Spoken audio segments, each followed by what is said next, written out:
Բարի լույս սիրելիներս,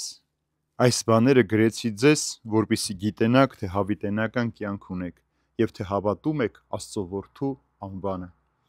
Այս տողերի հասցեատերը մենք ենք, Քրիստոսին հավատացողները, սիրելիներ, որպեսզի մենք գիտենանք և գիտակցենք, որ ոչ միայն պետք է հավատանք Քրիստոսի անվանը, այլև Քրիստոսով մեզ սպասվող հավիտենական կյանքին։ Ով հավատում է Հիսուս Քրիստոսին, նա հավատում է հավիտենական կյանքին։ Եթե դու հավիտենական կյանքի համար չապրես, զուր է քո հավատքը այս աշխարհի վրա։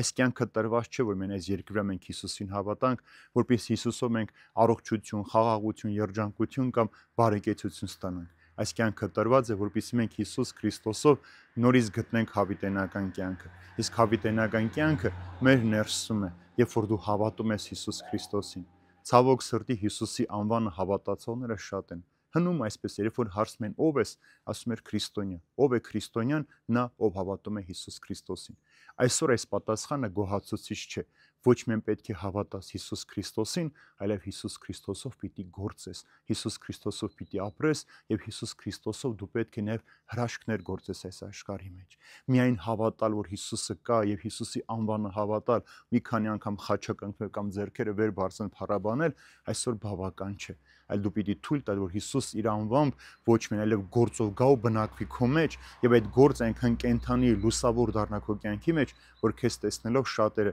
իրենք էլ ուզեն Քրիստոսին հավատալ։ Եվ հավատալ Քրիստոսին նշանակում է ապրել հավիտենական կյանքը հենց այսօր, հենց այս պահին, որովհետև Հիսուսին հավատալով մենք այս ժամանակի կյանքում ոչինչ չենք կարող փոխել, եթե մեր մտքի եւ մեր սրտի մեջ մենք վստահ չլինենք, որ մեզ սպասում է հավիտենական կյանքը։ Իսկ հավիտենական կյանք ունենալու համար շատ բան պետք չէ։ Մեկ քայլ է պետք անել, Քրիստոսին ասել. Տեր, արի ու բնակվի իմ մեջ։